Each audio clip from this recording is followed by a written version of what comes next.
Pang-araw-araw na ulat ng panahon, ika-15 ng Marso taong 2025. Kasalukuyang lagay ng panahon sa Pilipinas. Tatlong sistema ng panahon ang nakakaapekto sa Pilipinas ngayon, ang amihan, easterlies, at isang low pressure area. Luzon, ang amihan ay nagdadala ng kalat-kalat na pag-ulan at maulap na kalangitan sa Batanes at Babuyan Islands. Inaasahang magiging maganda ang panahon sa karamihan ng Luzon na may paminsan-minsang pag-ulan dahil sa pagbabalik ng amihan. Ang natitirang bahagi ng Luzon ay makakaranas ng mga epekto ng easterlies na nagre-resulta sa pangkalahatang mainit at maaraw na kondisyon. Visayas at Palawan, inaasahan ng mga lokal na pag-ulan, maulap na kalangitan at ulan sa Palawan. Ang rehiyon ng Visayas ay makakaranas din ng maulap na kalangitan na may paminsan-minsang pag-ulan. Mindanao, ang Mindanao ay makakaranas ng maulap na kalangitan na may kalat-kalat na pag-ulan lalo na sa mga silangang bahagi dahil sa pinagsamang epekto ng easterlies at LPA. Pag-update sa low pressure area. Ang LPA na sinusubaybayan ay bahagyang lumakas at papalapit sa Pilipinas. Ang mga ulap na nauugnay dito ay nakakaapekto sa mga rehiyon ng Visayas at Mindanao. Ang paglapit ng LPA kasama ang paglakas ng amihan ay naiulat na sa nakaraang mga araw. Paglakas ng amihan. Ang amihan ay unti-unting lumalakas. Asahan ng mas maraming pag-ulan sa mga susunod na araw. Ang mga kondisyon ng panahon ay maaaring magbago. Manatiling updated sa mga pinakabagong ulat ng panahon upang maging handa. Mag-subscribe sa aming YouTube channel para sa mga update at notification upang manatiling mauna sa panahon. Maging handa at manatiling alam. Dumako naman tayo sa ating partner para sa mga karagdagang impormasyon sa loob ng ating bansa. Para naman sa magiging lagay ng ating panahon dito sa Luzon, ito ang area ng Batanes and Babuyan Islands. So ito extreme northern Luzon area dahil inasahan natin na today until early tomorrow, may panibago tayong bugso ng northeast monsoon ay malamig na hangin-amihan. Magpapatuloy pa rin itong mainit at maalinsang panahon sa Metro Manila and most of Luzon. Nandiyan pa rin yung mga thunderstorms sa dulot ng easterlies, kadalasan sa hapon hanggang sa gabi. Ito namang area na extreme northern Luzon. Kung may mga pag-ulan man tayong mararanasan, ito yung mga light rains o pag-ambon lamang.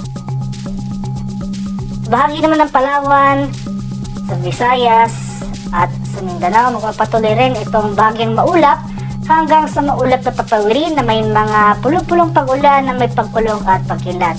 Inasahan natin ang patuloy na pag-ira ng easterlies.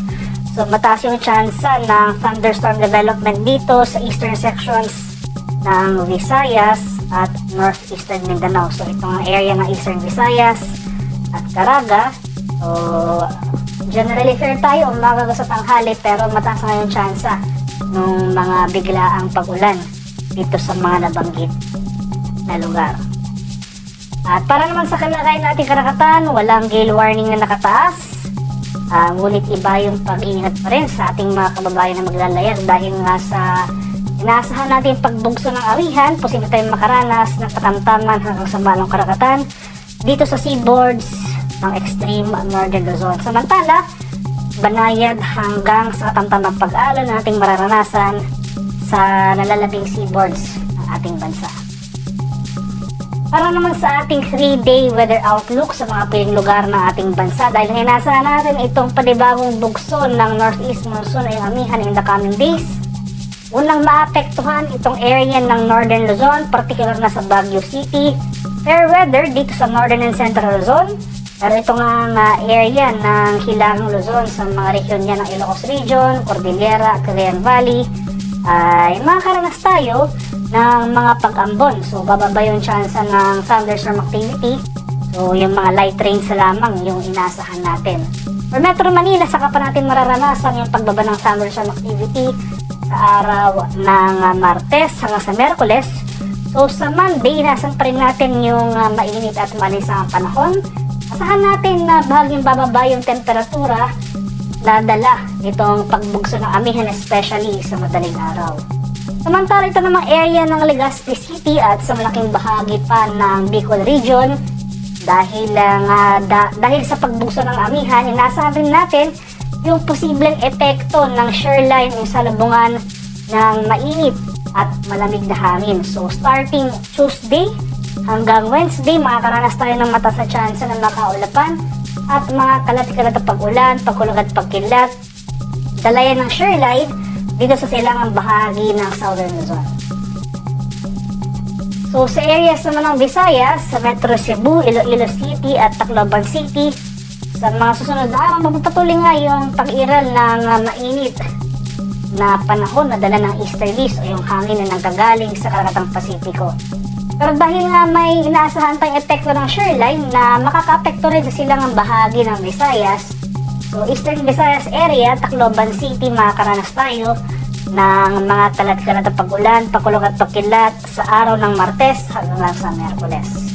Ngayon pa man, fair weather conditions sa ating inaasahan sa rest of the forecast areas for the remainder of the forecast period. So, nandiyan pa rin yung mga tsansa ng mga biglaan at panandaliang pag-ulan na dulog nga localized thunderstorm. Areas naman ng Mindanao sa Metro Davao, Cagayan de Oro City at sa Zamboanga City, magpapatuloy rin itong mainit at malisangang panahon. So itong panahon na to umaga sa tanghali, pero as early as tanghali nga makakaroon na tayo ng mga kaulapan, yung mga thunderstorm clouds na magbabagsak ng mga panandaliang pag-ulan sa late afternoon to evening. Kaya sa most of Visayas and Mindanao, ugaliin pa rin natin magdala ng payong pananggalang yan sa init ng araw, sa umaga, at pananggalang sa ulan pagsapit ng hapon hanggang sa gabi na dala ng thunderstorm. At ang haring araw dito sa Kamaynilaan ay lulubog mamayang 6:07 ng hapon at sisikat naman sa 6:03 ng umaga.